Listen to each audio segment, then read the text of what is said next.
at least pull a dent out. That's how you pull a dent out. There you go. There you go. There you go. I'm gonna start grinding on this so that way as I mix Bondo for this and putty, and I could just start, you know, the extra, just kind of wipe it on here. And then we're gonna grind this whole top piece and then pretty much this whole bottom where the body work is gonna go. But anyways, do that. This corner here needs body work, and this corner here also seems like it's been made. It would be nice to body work these panels together. Since I have it all together, we can kind of get it, you know, flush. We can make sure our lines are pretty close, because if I pull this door off and then I work it and I pretty much, you know, kind of almost like this door here, okay, I go from this point to that point and I create my line, that's okay, but then this one here might not up, or if I do this one and my line comes out a little bit lower or higher, and so for that reason I'm gonna try to body work this area, at least get it all started and get my lines and my corners close to, you know, close as possible. And I'm gonna start grinding down this whole upper door. So yeah, more grinding. And then looks like we have like a crack right here. I don't know, it looks like it might be Bondo, I'm not sure. So we're gonna grind this area down, and we're gonna have to get more into here too. Let's get to it. All right, so we are back on this door. Now I got this whole top pretty much grinded down, and then here is kind of where the dent kind of starts, where it kind of goes sucked in a way. So I'm just pretty much hitting this top. It was really only like a little bit of rust like up here, and then there was a little bit more up here. But other than that, all this under here, oh, there was a little spot up here, a little bit in this corner. But everything else under here looks pretty good. I didn't really see any bubbling, or there was a scratch that was here. So anyways, not bad. Now I guess a little trick that I do, I don't know if it's a trick or not, but whenever I'm doing body work, I like to, you're pretty much gonna grab your block. I got 80 grit on here because I know that I have to grind all of this out and do body work on top. But you could use 120 grit, 180 grit, 320 grit. It's just to see some scratches and see your highs and lows. And you're pretty much just gonna run your block over everything, nice and lightly, not over pressured.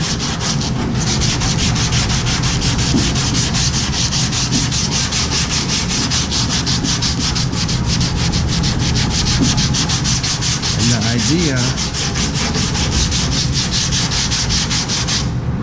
is so you can see your highs and lows a little better. So now we could actually see our scratches right here, and we can see these shiny spots. So this is where the dent is inside, right? And it's easier to see with gloss and no gloss. So here we can see that all this right here, this is all low in here, and then we do have like a dent here. We have a high pitch right here. So this here does have to kind of get pulled out some. I don't know if you can see, yeah. So there's like a high point down here, and then from there it kind of comes up. So it's like a little dent up here. It's not that big of a deal, but then here, boom, opens it to a big dent, and then here it's okay. It's okay. It looks like the bar inside really helped to not crush it. But then this here is kind of sucked in, and there's a high spot here. So this whole area has to kind of get pulled out and tapped in these highs, tapped in this high. And then this here looks okay.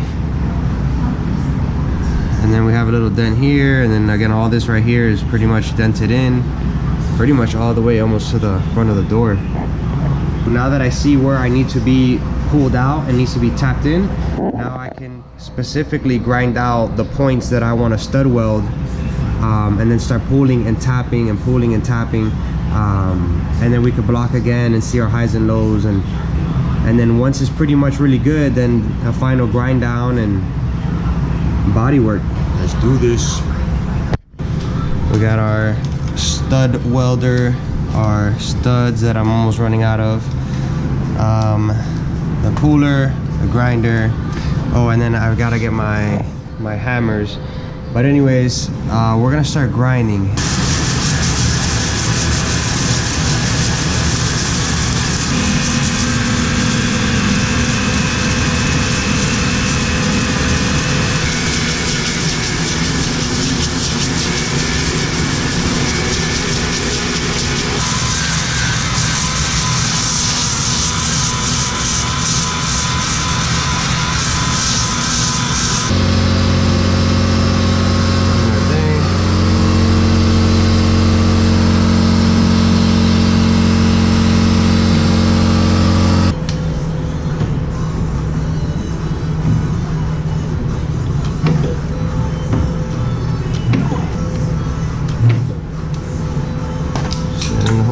like it.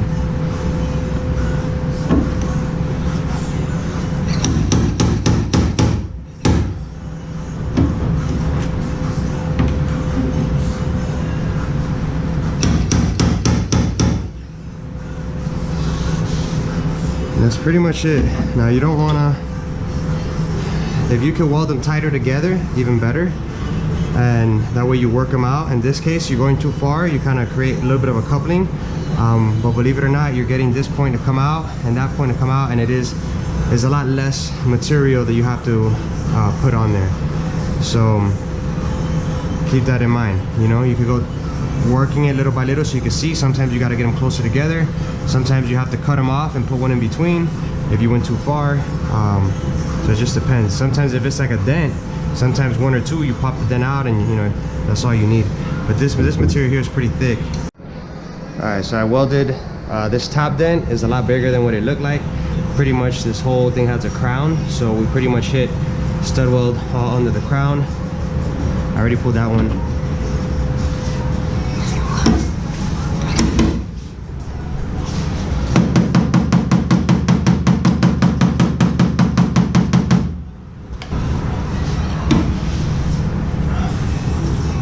I like to give a pull. And this metal's pretty thick, so you gotta really give it nice pulls and some nice taps.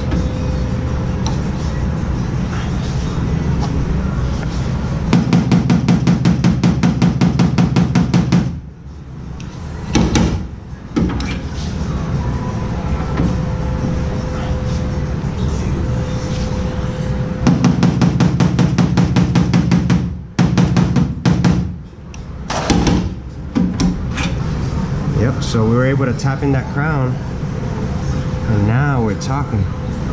So that looks really good. Now, yeah, even this crown down here minimized. But we're gonna grind a little bit more inside this low spot. Now you could get your block and hit it again and just see if that did kind of pop out a little bit. But I could feel it that it's still there. So we're gonna grind this area out so we could probably get like 2 studs in here so we could pull this little pocket out here. But other than that, it looks really nice now. You know what I mean? We're on a level of being able to body work it and, you know, get it as straight as we can, you know. And this area down here has already been worked. It looks like it's been painted and worked and body worked, and just like this corner here. And it is kind of pulled out. It's not really like dented or anything, so all we could do is just clean it up and redo the body work, so that way we can get our line. And the same with this quarter. I gotta get this thing sanded down and ready, so that way when I mud this door, I could mud this whole quarter panel with the door together, so that way we can get a nice gap. We can try to match up our line, because this line has to be created. There is no line here. There is one here, but there's none here, and this here has been made before. So once we get grinding this down, there's not going to be no line there. So yeah, now I'm gonna pause real quick. We're gonna grab, there's 2 ways to get these things off. Sometimes you can wobble them and they kind of crack off, but these are pretty good on here. The next way is to get some wire cutters and be able to grab them from close and just pretty much kind of snap them off. If they're welded really good on there, then the wire cutters is not good, because it will rip a hole in the sheet metal. That's when an angle grinder is going to be good to go ahead and grind them off. So we're going to grab our wire cutters and a little disc for my angle grinder, so that way we can start cutting these off. And once we cut them off, then we can get a better feel of how things are feeling. We can do the block over again.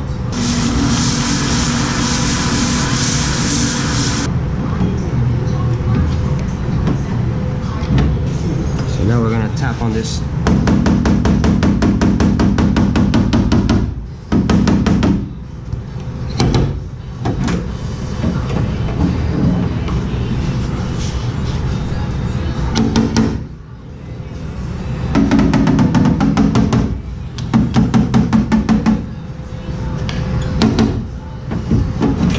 At least pull a dent out. That's how you pull a dent out.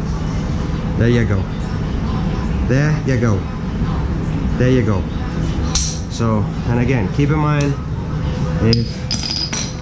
if you are trying to get it down 100%, you could start welding them a lot closer. You know, it's up to you. So you gotta see where does you know, how far you want to go. There's also risk that you over weld and you bust a hole in it, and now so much for trying to get it out, now you have to tap that in so you can fill it. So you got to weigh out the balance. This doesn't look bad. We did pull out a lot of it. We got some of them crowns out. We can now, what I believe and I think, successfully bodywork this and make it nice and straight. You know, there will be body work on it, but again, that's what happens when you crash the car. So don't crash your car or let somebody else hit your car, which I know you can't control that. But all right, wire cutters and grind disc. I got my cutting disc, my cutters. These were my favorite cutters, especially for this, for removing the things, and I broke the tip, of course. These things are they're pretty beefy. This is not the average wire cutter. So if you got some skinny old wire cutters, then this might not work, but you pretty much just grab it like under, like not up here, you're like under, right? You want to grab it right there and pretty much grab it tight and just kind of back and forth, and you see how that just popped right off.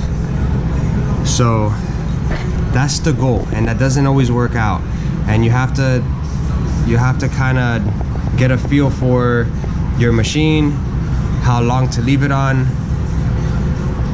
That's why I did a little test spot, because it's been a while I don't use this thing. And not only that, every car is a little bit different, every sheet metal is a little bit different. So you have to see how long you weld it for. If you do it nice and just right, it should be somewhere like that, where it's nice and strong, it's on there, it didn't just fall right off, but you know, hopefully can pop it off. Sometimes it doesn't work out, and it's nervousing whenever you do rip the metal and you get a hole in it, so that does suck. But this here to me is nice and fast, right? Of course, instead of getting the angle grind and having to and grind off that one and then grind off the other one, and I mean, it ain't bad either, but this is just how much nicer.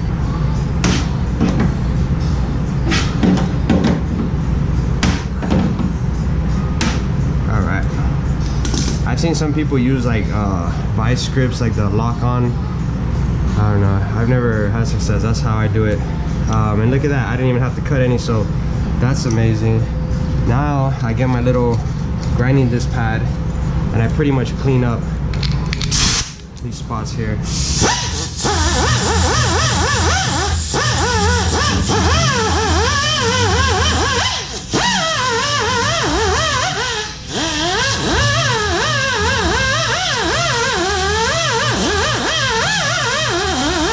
What I've noticed is that it's better to, if everything looks good and you're ready for your bondo, get it ready, 80 grit it and get it ready for your bondo, and go over it, and then when you block it down and that high spot pops out, then you go ahead and you tap it in. If you do see a spot that is pretty low, you could go ahead and, you know, feel it, see how it is, and go ahead and re-weld it. Now when you re-weld, it's gonna heat up that metal, and a lot of times with the pressure of it and the heat, it's gonna sink it back in. So do keep that in mind, and you should have to pull it back out, you know, tap around, anything like that. So I'm gonna grab some 80 grit on my DA, and I'm pretty much gonna prep this area here and start getting it ready for our